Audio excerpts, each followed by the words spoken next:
여러분, 지금까지 살아오면서 인생 속에서 기억에 남는, 오랫동안 잊혀지지 않는 그런 순간들이 있으시죠?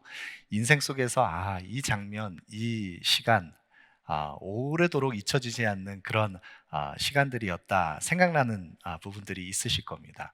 저에게도 인생 속에서 잊혀지지 않는 몇 장면들이 있는데, 그 가운데 하나는 사랑하는 두 아이들을, 이제 아내가 출산하고 나서 그 아이들 생명이 이제 태어난 그 순간, 그래서 병원에서 아이들의 탯줄을 잘랐던 그 시간을 잊을 수가 없습니다. 정말 오래도록 평생을 잊혀지지 않는 그런 순간일 것입니다. 근데 그렇게 소중한 시간을, 둘째 아이를 낳을 때 이제 산모가 막 진통이 오는데, 진통의 시간이 길어지는데 제가 옆에서 꾸벅 졸다가, 정말, 지금까지 그 마음에 근데 그렇게 고통스러운 그 산통을 겪으면서도 그 아이를 출생하는 그 기쁨 얼마나 큰지, 아내에게 제가 물어봤습니다. 당신이 아이를 낳을 때 그 고통, 산통이, 그 정말 고통스러운, 정말 어려움인데, 그 산통이 지금까지 기억이 나느냐, 그때 그 기억들이, 이 고통이 기억이 나느냐 물어봤더니 그렇지 않다라고 이야기를 하는 겁니다. 그런 고통은 다 결국에는 사라지고, 고통이라는 것은 그 순간에만 우리에게 경험되는 것이고, 결국에는 그 고통을 잊으니까 또 아이를 낳는 것 아니겠냐, 그런 이야기를 했습니다. 맞습니다. 우리가 인생 속에서 고통이라고 하는 것은, 인생의 그 고난의 시간을 통과할 때 그 시점에는 그것이 전부인 것처럼 느껴지지만, 우리의 마음속에 고통이 계속해서 지속되면 우리는 견딜 수 없습니다. 그 고통의 자리에 하나님께서 우리에게 허락하시는 예기치 않는 기쁨이 우리의 마음에, 하나님께서 선물로 그 기쁨을 허락하시기 때문에 우리가 인생의 고난의 시간들도 지나갈 수 있는 것입니다. 여러분 어떠십니까? 요즘은 어떤 기쁨의 그 제목들을 가지고 여러분 감사하며 살아가고 계십니까? 여러분 가장 기뻐하시는 것이 무엇입니까? 믿음 생활을 하면서, 또 하나님과 동행하는 성도로서의 삶을 살아가면서 여러분이 가장 기뻐하시는 것, 무엇을 기뻐하십니까? 우리의 마음속에 채워져 있는 기쁨은 무엇입니까? 세상에서 이야기하는 찰나의 즐거움을 주는 그런 잠시의 만족, 거짓된 기쁨, 그런 것 말고 우리의 마음속에 영속적으로 자리 잡고 있는 그 참된 기쁨, 그 기쁨을 누리고 계십니까? 여러분 기뻐하고 계십니까? 오늘 본문의 말씀, 빌립보서 이 본문의 말씀은 사도 바울이 옥중에 갇혀 있을 때 사랑하는 빌립보 성도들을 향해서 기쁨의 서신을 쓴 내용입니다. 이 서신의 별칭이 바로 기쁨의 서신입니다. 여러분, 기독교 신앙의 가장 중요한 본질, 그것 가운데 하나는, 우리가 믿는 신앙, 우리가 하나님과 동행하는 이 신앙의 가장 중요한 요체, 그 가운데 하나는 바로 기쁨이라고 할 수 있습니다. 여러분, 성도에게 마땅한 기쁨이 우리에게 선물로 주어져 있습니다. 한 사람의 성도가 하나님을 가장 만족하고 기뻐할 때, 하나님은 우리를 통해서 영광을 받으신다. 이것을 기독교 희락주의, 크리스찬 헤도니즘이라고 합니다. 이 기독교 희락주의를 증거하고 또 이 교리를 가르친 기쁨의 신학자 존 파이퍼 목사님께서, 이 기독교 희락주의, 성도에게 있어서 가장 중요한 신앙의 본질은 기쁨으로 묘사할 수 있다. 이것은 사실 이 기쁨의 신학자 존 파이퍼 목사님께서 자신만의 어떤 독특한 신학의 교리를 설파하는 것이 아니라, 교회의 역사 속에서 교회가 가지고 있었던 신앙의 정통과 또 유산 안에서 그 중요한 신앙의 본질을 다시 한번 재확인한 것에 불과합니다. 웨스트민스터 소요리 문답 1문에 우리가 잘 아는 것처럼, 사람의 제일 되는 목적이 무엇인가? 사람의 제일 되는 목적은 하나님을 영화롭게 하는 것과 또 영원토록 그를 즐거워하는 것이다. 그리고 하나님께 영광을 돌리는 삶이라는 것, 하나님을 영화롭게 한다는 것은 하나님의 영광 안에서 우리가 그 영광을 누리면서 하나님의 속성과 하나님의 그 성품, 하나님의 하나님 되심, 하나님의 선하심과 인자하심과 하나님의 그 무한하신 그 존재의 영광을 함께 기뻐하면서 함께 예배할 때 하나님은 가장 큰 영광을 받으십니다. 우리가 하나님 안에서 참된 만족과 기쁨을 얻을 때 우리는 하나님께 영광을 돌릴 수 있는 것입니다. 성경은 우리에게, 성도에게 기쁨이 있다는 것을 거듭거듭 강조하고 있습니다. 성경 곳곳에서 우리는 하나님께서 우리에게 선물로 주신 기쁨을 확인할 수 있습니다. 시편 37편 4절에 또 여호와를 기뻐하라, 그가 내 마음의 소원을 내게 이루어 주시리로다. 하나님께서는 우리를 기쁨의 자리로 초대하십니다. 우리의 마음의 소원을 만족해 하시고 우리로 기뻐하게 하십니다. 느헤미야서 8장 10절에 느헤미야가 또 그들에게 이르기를 너희는 가서 살찐 것으로 먹고 단 것을 마시되 준비하지 못한 자에게 나누어 주라. 이날은 성일이니 근심하지 말라. 여호와로 인하여 기뻐하는 것이 너희의 힘이니라. 여호와 하나님으로 인하여 만족하고 기뻐하는 것이 거룩한 주의 예배의 자리에 나온 우리들에게 그 여호와 하나님이 우리의 힘이 되시고 기쁨이 되십니다. 그것이 바로 하나님의 거룩한 성일, 그 가운데 우리가 누릴 수 있는 기쁨인 것입니다. 빌립보서 4장 4절에 주 안에서 항상 기뻐하라. 내가 다시 말하노니 기뻐하라. 우리에게 거듭거듭 기쁨을 촉구하고 있습니다. 시편 16편 11절에 주께서 생명의 길을 내게 보이시리니 주의 앞에는 충만한 기쁨이 있고 주의 오른쪽에는 영원한 즐거움이 있나이다. 이 기쁨이 우리에게 선물로 주어져 있는데 여러분, 그 선물, 그 은혜의 선물을 누리고 계십니까? 여러분은 지금 하나님 안에서 기뻐하고 계십니까? 만약 우리의 마음, 영혼, 심령 속에 이 기쁨이 다 소멸되고 마치 침몰하는 배가 가라앉는 그 차가운 바닷물에 밀려오는 그 얼음장 같은 차가운 바닷물에 우리의 체온이 싸늘하게 식어가는 것처럼 우리의 기쁨이 지금 소멸되는 자리에 있다면 무언가 우리에게 잘못되어 있는 것입니다. 주님께서 우리에게 선물로 허락하신 이 기쁨을 우리가 누리지 못하고 있다면 우리의 신앙의 좌표를 다시 한번 점검해 봐야 하는 것입니다. 바울이 이 빌립보서를 쓸 때 갇힌 중에, 옥중에서 이 서신을 썼습니다. 기쁨의 서신입니다. 바울의 환경과 상황을 보면 결코 기뻐할 수 있는 그런 조건과 환경, 상황이 아닙니다. 갇힌 중에 로마의 감옥에서 그 차가운 로마의 그 감옥, 그 속에 옥중에 갇혀서 바울이 기뻐하는 것은 빌립보 성도들이 처음부터 바울과 함께 복음을 위한 일에 너희가 그때부터 지금까지, 바울이 갇혀있는 지금 이 순간까지도 복음을 위한 일에 너희가 함께 참여함으로 인해 기뻐한다. 그래서 너희를 위해서 기도할 때마다 항상 너희 무리를 간구하고 생각하며 너희 무리를 위해 기도할 때마다 내가 기쁨으로 항상 간구한다. 이 기쁨의 서신을 바울이 전하고 있습니다.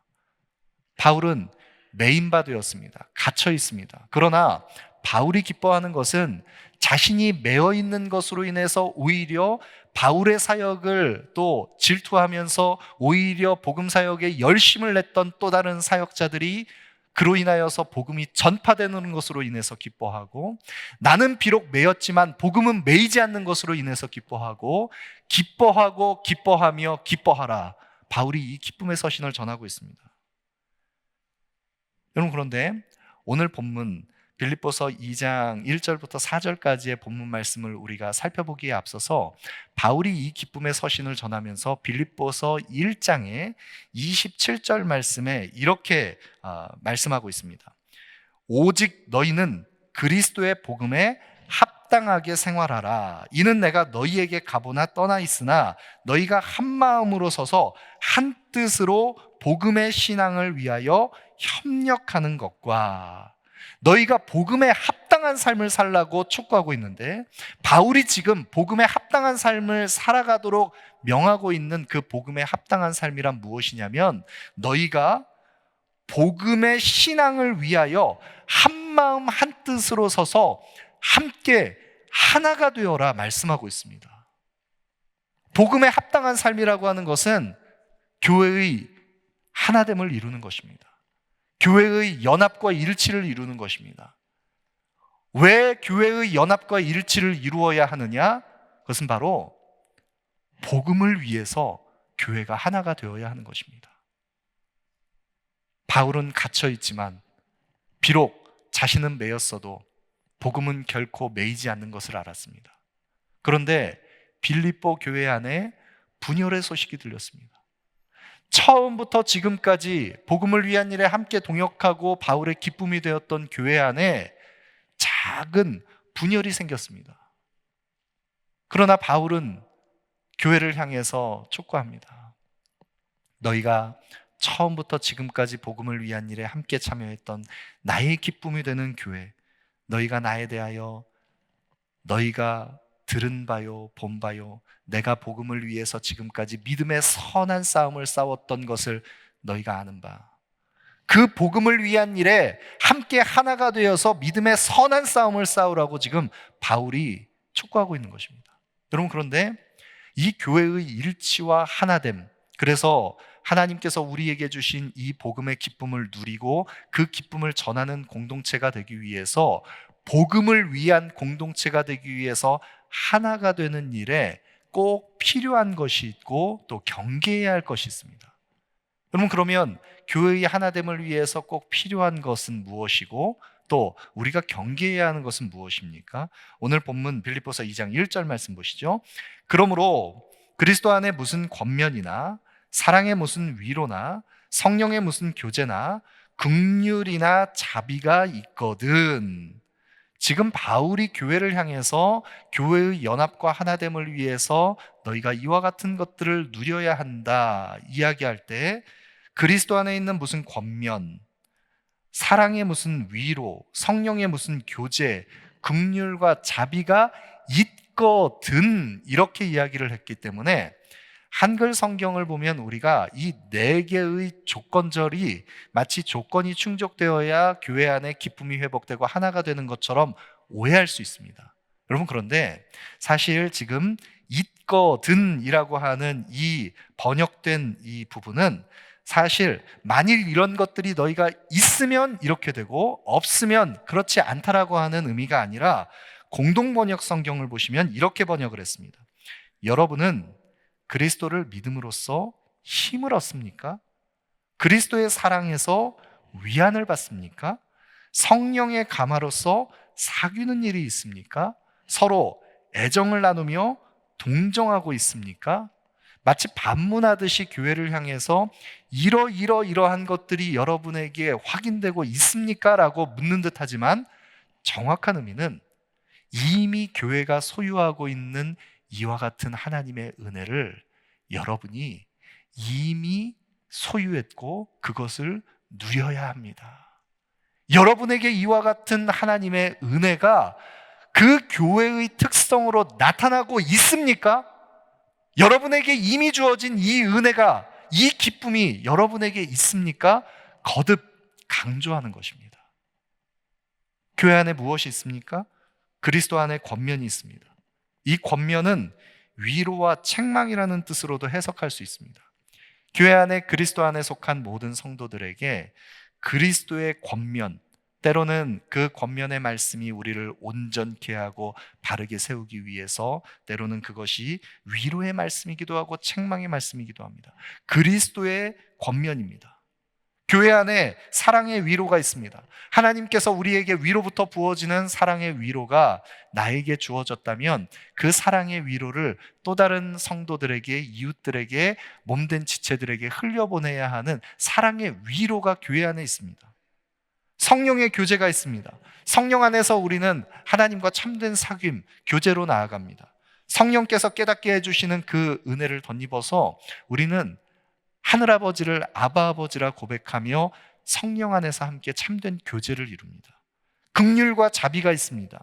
이 긍휼과 자비는 동일한 의미를 다르게 표현한 것인데, 긍휼이라는 단어와 자비라는 단어가 모두 마음속에 우리 영혼 깊은 마음의 내소에 자리 잡고 있는 심장, 창자, 우리가 애끓는다는 표현을 할 때 그 긍휼과 자비라는 의미가 그런 의미에서 어원에서 추적해서 나온 것입니다. 우리의 마음속에 그리스도의 심장이 그 애끓는 마음처럼 주의 긍휼과 자비, 그 헤세드의, 그 컴패션의 하나님의 자비와 긍휼이 교회 안에 있습니다. 그럼 모든 것이 다 하나님의 은혜입니다. 복음 안에서 우리가 누릴 수 있는 것들입니다. 이미 우리가 소유하고 있는 이 놀라운 은혜를 여러분이 거듭거듭 공동체를 통해서 확인할 수 있어야 한다는 것입니다. 그런 하나님의 은혜의 복음을 누리는 교회는 어떠해야 하는가? 2절입니다. 마음을 같이하여 같은 사랑을 가지고 뜻을 합하며 한 마음을 품어. 다른 여러 표현으로 지금 번역을 했지만 다 동일한 의미입니다.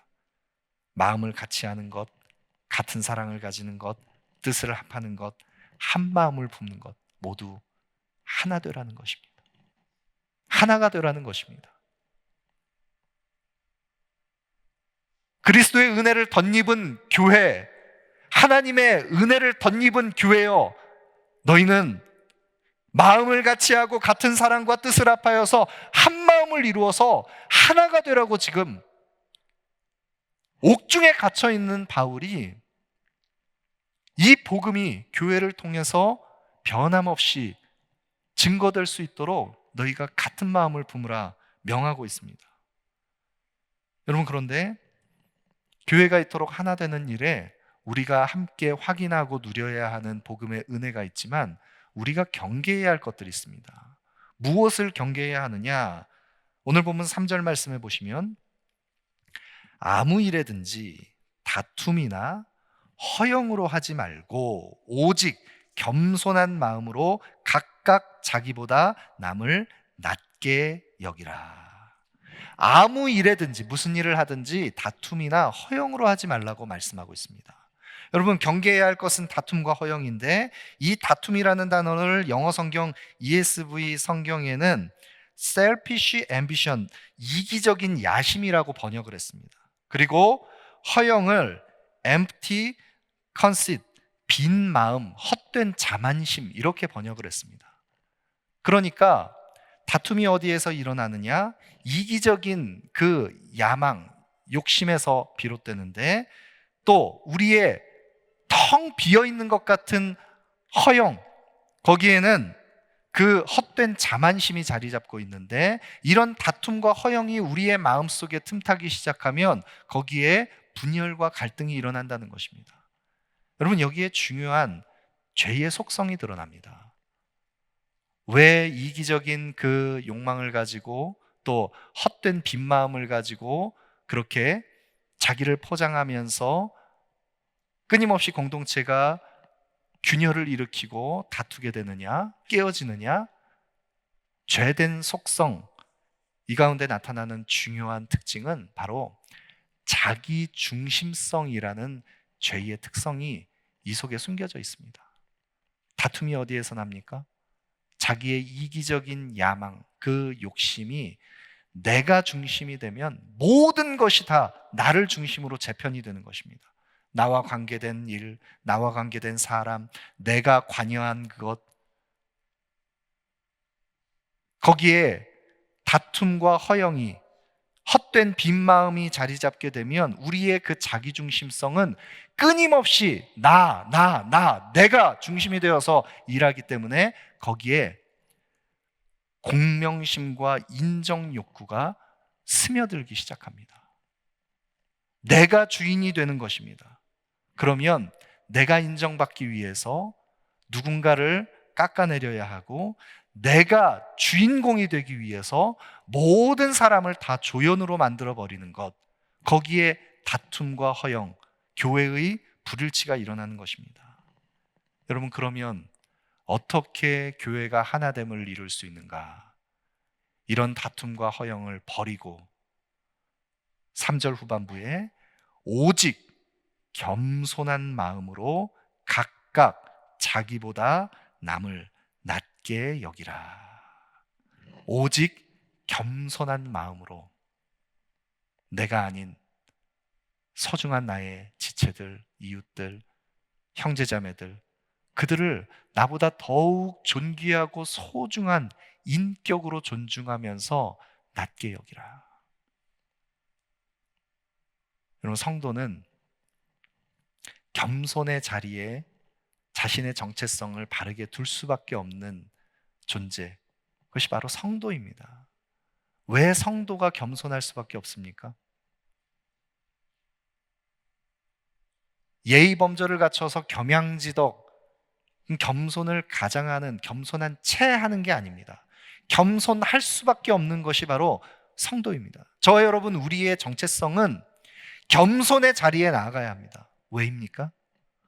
우리가 겸손할 수밖에 없는 것은 하나님의 한량없는 은혜를 덧입은 우리들이 그 은혜 앞에 설 때 하나님의 그 은혜를 덧입기에 자격 없는 죄인이라는 것을 우리가 깊이 자각하기 때문에 우리는 겸손할 수밖에 없습니다. 우리가 겸손하지 못하다면, 겸손의 자리에 우리의 마음을 고정해 두지 않는다면 그것은 은혜를 망각하는 것입니다. 은혜가 무엇인지를 깨닫지 못하는 것입니다. 그럼 바울의 자기인식을 보십시오. 예수 그리스도를 인격적으로 만나기 이전에 바울은 자신에 대하여 내가 이전에 유대교회에 있을 때 하나님의 교회를 심히 박해하던 동족 영갑자 중에 가장 열심히 있었던 나이다. 자신을 큰 자라고 인식을 했습니다. 이전에 사울이던 바울, 그는 자신을 큰 자라고 여겼습니다. 누구보다도 종교적인 열심이 있고 누구보다도 하나님을 위해서 열심을 내었던 자신이라고 고백했던 그런 바울이 그리스도를 인격적으로 만나고 나서 다메섹에서 예수 그리스도를 만난 이후에 믿음의 눈이 열렸을 때 그는 자신을 맨 나중에 만삭되지 못한 나와 같은 죄인, 자신을 죄인으로 고백합니다. 만삭되지 못한 그런 우둔한 자라고 고백합니다.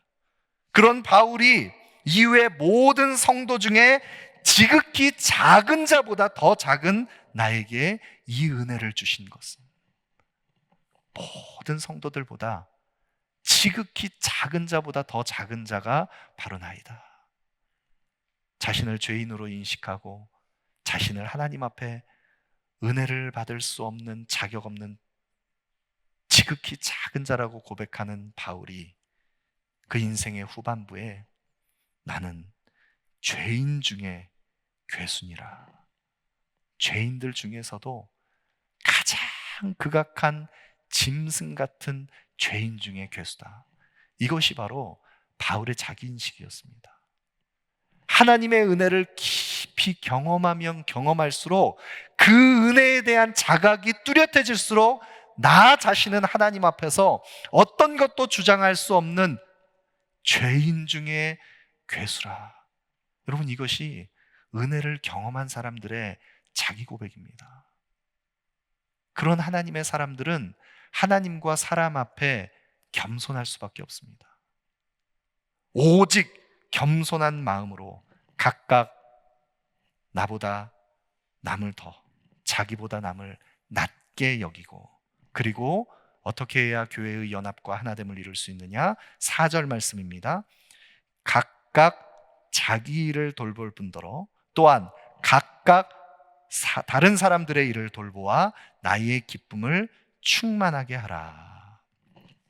하나님의 은혜를 경험한 사람들은 각각 자기의 일을 돌봅니다.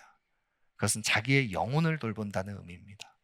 나의 영혼을 하나님 앞에 잘 겸비한 모습으로 은혜에서 멀어지지 않도록 나의 그 믿음의 시선을 그리스도께 고정합니다.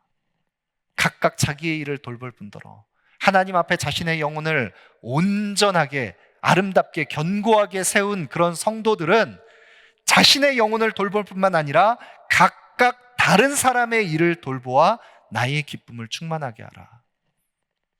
여러분, 신앙의 성장과 성숙의 중요한 지표는 모든 것이 자기중심성을 가지고 나에게 맞추어진 것이 아니라 그리스도께서 그러하신 것처럼 많은 사람의 대속물로 자신을 주신 것처럼 자신을 또 다른 누군가에게 대속물로 내어주고 누군가의 고해를, 누군가의 값을 치르는 희생 제물이 되어주고 다른 사람의 일을 돌보는 일, 잃어버린 영혼을 그리스도께로 인도하며 낙심한 영혼들을 일으켜 세우며 한 영혼을 하나님의 사람으로 세우기 위해서 땀과 눈물을 흘리는 그런 목양의 현장에 나아가는, 다른 사람들을 돌보는 자리에 나아가는 것, 복음을 위한 일에 우리가 함께 마음을 합하여서 함께 나아가는 것, 거기에 우리의 기쁨이 회복됩니다. 나의 기쁨을 충만하게 하라. 이 기쁨은 단지 바울의 기쁨이 아닙니다. 그리스도의 기쁨입니다. 하나님의 기쁨입니다. 그 하나님의 기쁨을 잃어버린 한 영혼이, 그리스도의 몸된 교회가 복음을 위한 일에 합당하게 아름답게 변화되고 세워지는 것을 바라보면서 주님께서 기뻐하시는 그 기쁨에 함께 동참했던 바울이 나의 기쁨을 충만하게 하라. 깨어진 교회를 향해서 다시 기쁨을 회복하도록 촉구하고 있습니다. 여러분, 우리는 어떤 자리에 지금 머물러 서 있습니까? 내 신앙 하나도 보존하는 것이 힘들어서 각각 자기의 일을 돌보는 일에도 너무나 힘들어서 버거워서 쉽게 낙심하고 지치고 또 우리의 영혼, 하나님의 은혜가 막혀 있는 듯 그렇게 머물러 서 있지 않습니까? 우리의 영혼을 다시 한번 하나님의 은혜 앞에 온전히 그 은혜 앞에 설 수 있도록 우리 이 시간 하나님의 은혜를 구하기를 원합니다. 우리 모두가 각각 우리의 영혼을 하나님의 은혜 앞에 견고하게 세울 뿐만 아니라, 그리고 그런 우리가 더 나아가서 다른 사람의 일을 함께 돌아볼 수 있는 그 기쁨의 자리에 나아가기를 원합니다. 여러분, 산모가 그 고통스러운 산통을 다 겪고 나서 아이를 낳고 나서 아이를 키우는 그 수고스러움이 얼마나 또 어려운 인내의 시간이고 고통인지 모릅니다. 그러나 그렇게 어려운 그 시간들을 감당하면서 인내하면서 아이를 키우면서 자녀가 우리에게 주는 그 기쁨은 이루 말할 수가 없습니다. 생명을 낳고 생명을 키워내는 그 기쁨은 이루 말할 수가 없는 것입니다. 그래서 자녀들은 이미 우리에게 이미 모든 것을 다 기쁨으로 선물해 준 것입니다. 자녀들이 부모를 향해서 무언가를 이제 그 수고와 그 공로를 알아주고 인정해줘서 뭘 값을 치루어주고 보상을 해줘서, 물론 다 큰 자녀가 부모님께 적절한 또 보상을 때에 맞게 상황에 맞게 해주면 물론 기쁘겠죠. 그러나 이미 자녀를 통해서 우리가 받은 그 기쁨과 그 자녀를 통해 누렸던 그 아름다운 기억들, 생명을 양육하고 돌보며 나를 내어주는 그 자리에서 누렸던 기쁨, 우리는 이미 그 기쁨을 누렸습니다. 우리 모두가 누군가를 위하여 나의 삶을 함께 그 삶을 나누어 줄 수 있는 자리, 영혼을 섬기는 자리, 교회를 섬기는 자리에 우리가 하나님의 기쁨에 동참하는 우리 모두가 되기를 소망합니다. 우리의 기쁨을 나에게서 발견하고 또 우리의 기쁨을 외적인 조건과 환경과 상황에서 찾으려면 우리는 영속적인 기쁨을 찾을 수 없습니다. 그 기쁨은 어디에서 주어지느냐? 그리스도 안에서만 주어집니다. 복음이 빚어내는 참된 기쁨입니다. 제가 목회사역을 이어가면서 많은 분들 앞에서, 이렇게 회중들 앞에서 우리 성도님들을 만날 때 밝게 웃고 또 이렇게 성도님들에게 기쁨의 복음을 함께 나누어야 하는 자리이지만, 그러나 사실 목회사역을 감당하면서 왜 마음이 낙심되는 일이 없겠습니까? 왜 마음이 정말 땅바닥에 내동댕이 쳐진 것 같이 깨어지는 순간이 왜 없겠습니까? 왜 사람들을 섬기는 이 수고로움을 감당할 때 그 마음속에서 사랑이 불릴 듯 일어나서 이 사역만을 감당하는 것이겠습니까? 내 안에서 끊임없이 솟아나는 그 은혜와 기쁨이 메마른 것처럼 느껴지는 그런 나의 영혼 심령을 바라볼 때 얼마나 마음이 또 낙심되는 자리에 떨어질 때가 있는지 모릅니다. 그러나 만약 저에게서 주어지는 기쁨이 교회를 섬기며 영혼들을 섬기며 사역을 섬기며 주어지는 어떤 외적 환경과 조건, 그 사역에 기대했던 바 그 결과들, 그런 것으로만 평가되는 것이라면 저는 이 사역을 감당하지 못할 것입니다. 큰 교회를 섬기고 많은 회중들을 섬기면 더 기쁨이 몰려오는 것으로 생각한다면 그 기쁨의 이유는 사역의 결과가 될 것입니다. 그러면 아무도 지켜보는 이 없는 초라한 공동체를 섬기면서 하나님께서 맡기신 그 몇몇의 성도들을 섬기는 목회자들은 영원히 기쁨을 누릴 수 없는 것인가? 그렇지 않을 것입니다. 그 기쁨의 이유는 하나님께서 그 은혜의 복음을 나에게 허락하셨고, 그 은혜의 복음 안에서 나를 복음의 은혜를 증거하는 복음의 사명자로 불러주셨고, 그래서 주님께서 십자가를 지시기 전에 마지막 대제사장의 기도를 드리시면서 하나님께서 자신에게 맡기신 그 사명, 아버지께서 내게 하라고 주신 일을 내가 이루어 아버지를 이 세상에서 영화롭게 하였사오니, 주님께서는 하나님께서 명하신 그 십자가의 사명을 아버지께서 내게 하라고 하신 그 일을 내가 감당함으로 내가 아버지를 영화롭게 합니다. 이 십자가를 질 수 있게 하여 주십시오. 여러분, 그 은혜의 부르심 안에서 그 맡겨진 사명을 감당하는 하나님의 은혜 안에 속해 있는 자에게 주어지는 그 기쁨, 그것이 바로 우리 모두가 회복해야 할 참된 기쁨입니다. 복음이 빚어내는 기쁨입니다. 바울이 비록 옥에 갇혀 있지만 그 기쁨을 빼앗을 수 없었던 그 기쁨입니다. 그리고 바울이 사랑하는 제자들을 남겨두고 이제 그 사명을 위임할 때, 내가 이것을 너희에게 이름은 내 기쁨이 너희 안에 있어 너희 기쁨이 충만하게 하려 함이라. 비록 십자가를 지시고 육신의 몸으로는 제자들을 떠나시지만 성령 하나님 그 안에서 제자들과 함께 동행하시는 주님께서 위임하신 사명을 변함없이 감당할 제자들이 누리기를 원하는 그 기쁨, 예수님의 그 기쁨, 복음의 기쁨, 그 기쁨이 너희에게 충만하기를 원한다. 오늘 이 아침에 우리 모두에게 이 기쁨이 회복되기를 원합니다. 복음이 빚어내는 참된 기쁨 안에서 우리가 그 복음의 은혜를 기억하며 우리의 모든 헛된 자기중심성을 다 내려놓고 겸손한 마음으로 자기 영혼을 돌볼 뿐만 아니라 또 다른 영혼들을 돌아보며 생명을 낳고 영혼을 돌보는 사명의 자리, 우리 모두에게 나아가서 우리가 주님이 주시는 참된 기쁨을 회복하는 우리 공동체가 되기를 소망합니다.